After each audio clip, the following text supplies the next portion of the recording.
Et bien voilà, Elisabeth vient de nous quitter, elle est partie à son autre rendez-vous. Et Karine, est-ce que tu peux nous expliquer un petit peu l'histoire des calissons d'Aix du roi René, s'il te plaît? Alors le calisson d'Aix, donc c'est une confiserie qui date du XVe siècle. Ce qui est fabuleux avec cette confiserie, c'est qu'elle va nous faire voyager dans l'histoire et elle va nous faire voyager aussi dans le terroir de Provence. C'est ce qui m'a intéressée quand j'ai eu ce projet d'ouverture de la boutique en mai 2018. J'ai vraiment rencontré ce produit et c'est ce produit que j'ai envie de raconter aux Dijonnais qui viennent me voir. Donc ce calisson d'Aix, en fait, il a été inventé en 1454 par le confiseur pâtissier de la cour d'Aix-en-Provence à l'occasion d'un grand banquet qui a été donné à Aix-en-Provence pour l'installation du fameux roi René qui venait de se marier avec Jeanne de Laval. Le pâtissier a eu l'idée de faire une confiserie qui utilisait des produits du terroir de Provence, l'amande et le melon de Cavaillon, dont on a parlé avec Elisabeth tout à l'heure, et de lui donner une forme particulière qui peut faire penser à une feuille, qui peut faire penser à plein de choses, mais en fait qui a la forme de la bouche. Pourquoi elle a la forme de la bouche, cette confiserie? Parce que le confiseur voulait faire sourire la jeune mariée, Jeanne de Laval, qui était très belle, mais qui était réputée pour être très austère. Donc il a donné cette confiserie en forme de bouche à déguster à la reine. Bien évidemment, à sa dégustation, la jeune reine aurait souri, tout le monde se serait esclaffé dans l'assemblée, et le jeune époux, le roi René, aurait dit en provençal « di calissoun », ce qui veut dire « ce sont de petits câlins ». Donc je pense que pendant cette période que nous vivons tous actuellement, les calissons sont une confiserie indispensable puisque ce sont de petits câlins dont on a tant besoin en ce moment. Tout à fait. Voilà. Donc ce qui m'a intéressée, bien évidemment, c'est toute cette histoire qui en plus, petite ironie on va dire du projet, en fait, le roi René, donc c'est un personnage qui a existé, 1454, je ne sais pas si vous connaissez bien l'histoire de la Bourgogne, mais on est contemporain avec Philippe le Bon. Et donc bien évidemment, le roi René Ier d'Anjou, a rencontré son cousin Philippe le Bon, qui l'a fait prisonnier à un moment donné. Et donc le roi René a laissé une petite trace de son passage à Dijon, puisqu'il a été emprisonné dans la tour qui s'appelait la Tour Neuve à l'époque, qui a été rebaptisée Tour de Bar après sa libération. Et donc la Tour de Bar porte le nom du roi René, qui était également duc de Bar. Donc le roi René revient à Dijon avec ses douceurs, comme quoi il n'est pas rancunier. Donc il y a aussi cette petite note d'histoire et ce petit clin d'œil entre la Provence et la Bourgogne que je trouvais intéressant de raconter pour parler de la genèse de ce projet, de pourquoi ouvrir une boutique de calissons d'Aix et de douceur provençale au cœur du centre-ville de Dijon. L'autre idée, bien évidemment, c'est de travailler sur l'alliance des terroirs. Ce que j'aime tout particulièrement dans tous mes projets professionnels, c'est de travailler sur les alliances et d'amener un élément, ici c'est une confiserie, là où on ne l'attend pas forcément, en la mariant avec un ingrédient que les Provençaux ne connaissaient quasiment pas, qui est le cassis noir de Bourgogne. Et donc là, le fameux cassis noir. Voilà, tout à fait. Voilà. Mais donc ça, c'est vraiment le bébé de la boutique du roi René à Dijon, puisque cette merveille gustative n'existerait pas si la boutique de Dijon n'avait pas ouvert ses portes. Donc j'ai réussi à convaincre à la fois la confiserie et puis un grand producteur qu'on connaît bien en Bourgogne, puisqu'il s'agit de Sylvain, Isabelle et Camille, maintenant leur fils Olivier, qui travaillent à la ferme Fruits Rouges. Et donc le confiseur de Provence utilise leur cassis pour fabriquer cette merveille qui est le calisson au cassis noir de Bourgogne et qui a vraiment été conçu comme l'alliance entre les savoir-faire et le terroir de la Provence et de la Bourgogne. Donc le calisson au cassis, Alors, on vous le continue. trouvez dans ces jolies petites boîtes, mais vous pouvez le trouver aussi dans d'autres assortiments, comme ici en étui où vous en avez 12. Et vous pouvez le marier, si vous le souhaitez, avec Alors, un justement, panel de saveurs de calisson. je vais me rapprocher, voilà, je vais me rapprocher, voilà. On peut avoir la clémentine et la fève de cacao, le chocolat noisette. On voyage en fait au sein des terroirs et des douceurs que la France peut nous proposer, et on peut allier donc le calisson au cassis avec d'autres saveurs. Des saveurs originales en plus. Oui, on est sur des mariages originaux de saveurs, toujours avec cette base amande. Et l'idée, en fait, c'est de revisiter ce calisson traditionnel à base d'amandes, de melon confit et d'écorce d'orange confite, de le revisiter en changeant, en remplaçant le melon confit par une autre préparation à base d'un autre fruit ou une autre plante aromatique. Voilà l'idée de cette gamme-là qui nous fait voyager à la fois dans les couleurs et dans les saveurs. Donc voilà. Alors, on va se déplacer. On se déplace un petit peu. Oui. Alors en fait, la boutique présente en fait toute une gamme de confiseries.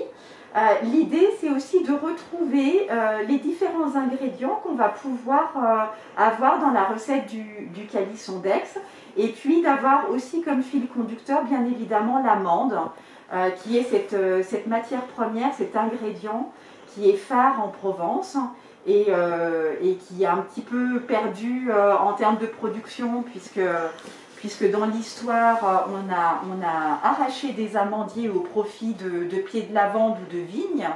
Mais donc maintenant, c'est important, on replante les amandiers. Et donc la confiserie va présenter aussi des produits autour de cette amande. Donc si on voyage, là on commence un petit peu à installer Noël. Vous avez vu les marrons glacés. On voyage un petit peu en Italie parce qu'on est sur des marrons de Naples ou de Turin. Mais on glisse sur les fruits confits. Donc les fruits confits qui viennent d'Apt ou de Saint-Rémy de Provence.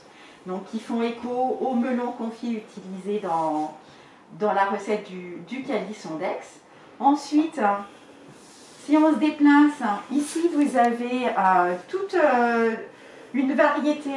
plusieurs variétés de biscuits. Donc tous les biscuits que je propose à la confiserie sont fabriqués par la biscuiterie de Fort-Calquier. Donc Sylvie, qui travaille depuis 2014 et qui a une toute petite équipe, tous ces biscuits sont faits à la main et elle travaille uniquement avec des farines biologiques.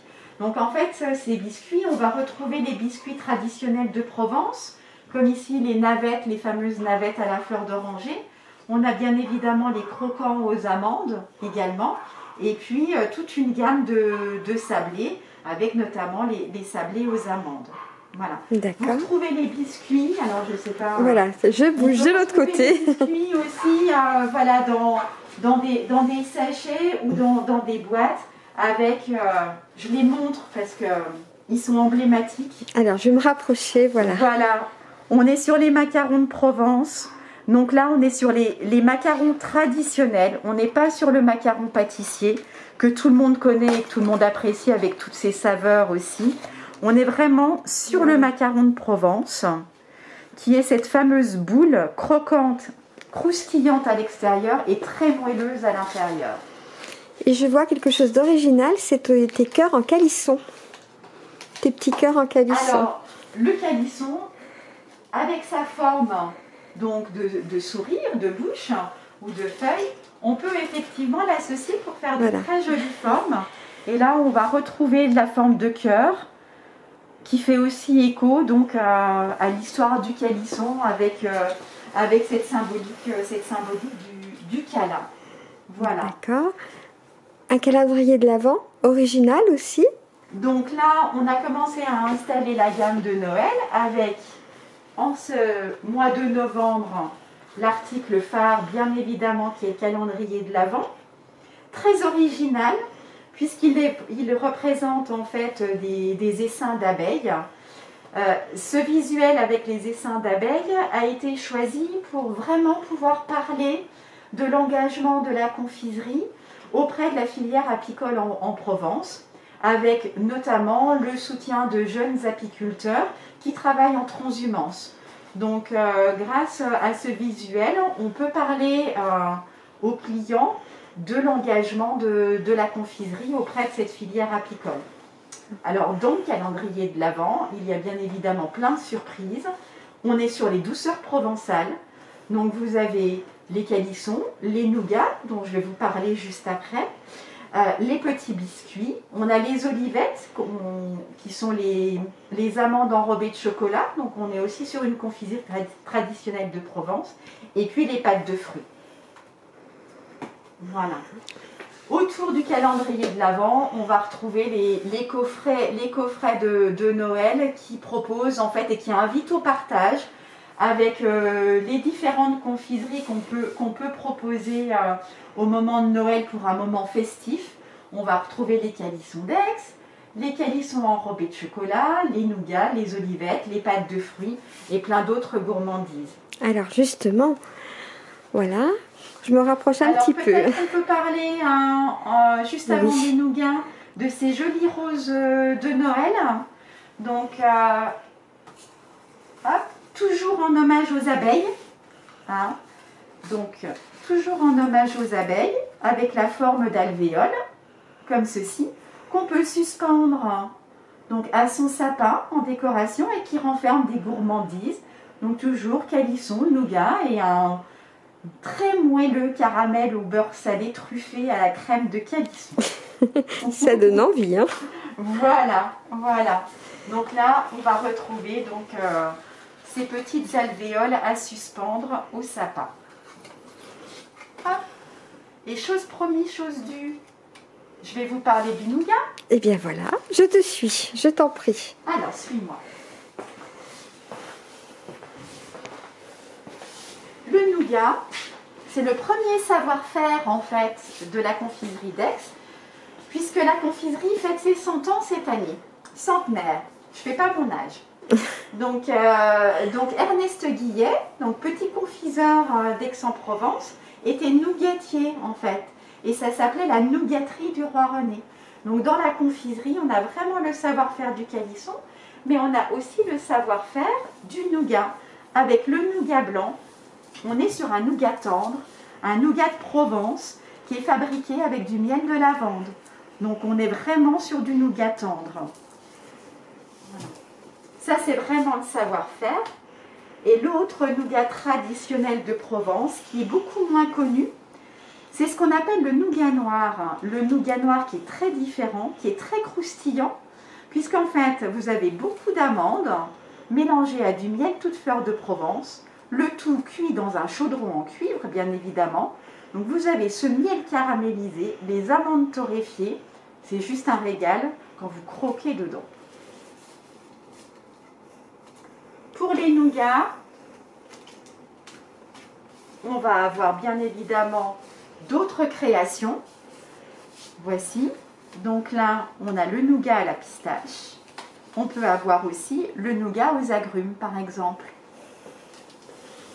Alors, petit clin d'œil à l'histoire de la confiserie sur le paquet de la barre de nougat.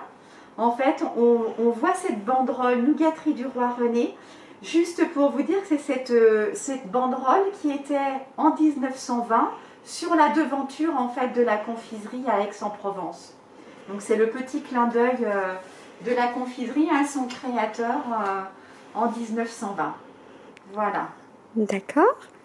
Alors, est-ce que tu as... Mais tu as aussi des glaces, je vois. Alors, depuis cet été, effectivement, je propose les glaces. Voilà. Donc, pour éviter les différentes manipulations, les glaces, je les propose en petits pots individuels qui sont pré-remplis. Et on va retrouver donc les confiseries que je peux proposer, calisson et nougat, donc en glace. On a également la noisette du Piémont.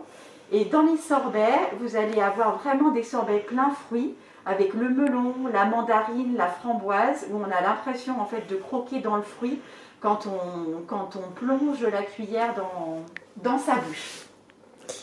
Et bien voilà, une première visite, Karine. Oui. Et puis bien prochainement, nous aurons le plaisir de découvrir les chocolats. Alors, comme on arrive dans la période effectivement de Noël, je vous ai montré les coffrets, mais très prochainement, on va installer effectivement toutes les confiseries de chocolat que tout le monde attend avec ferveur pour ces fêtes de fin d'année. En tous les cas, je te remercie pour cette visite guidée, Karine. Et puis, je te dis à très vite pour de nouvelles aventures. À très bientôt pour de nouvelles dégustations. Tout à fait. Par contre, on a donné l'adresse, 33 rue des Gaudrans, et on n'a pas donné les horaires. Alors, donc effectivement, c'est 33 rue des Gaudrans à Dijon. Au niveau des horaires, pendant cette période un peu particulière de confinement, la boutique est ouverte de 10h à 12h30 et de 14h à 18h. Bien évidemment, au mois de décembre, les horaires seront plus larges. On aura l'occasion d'en rediscuter lors de votre prochaine visite. Il n'y a pas de problème. Merci beaucoup, Karine. Et puis, à très vite alors. Oui, merci Sylvie. À très bientôt. Merci, au revoir. Au revoir.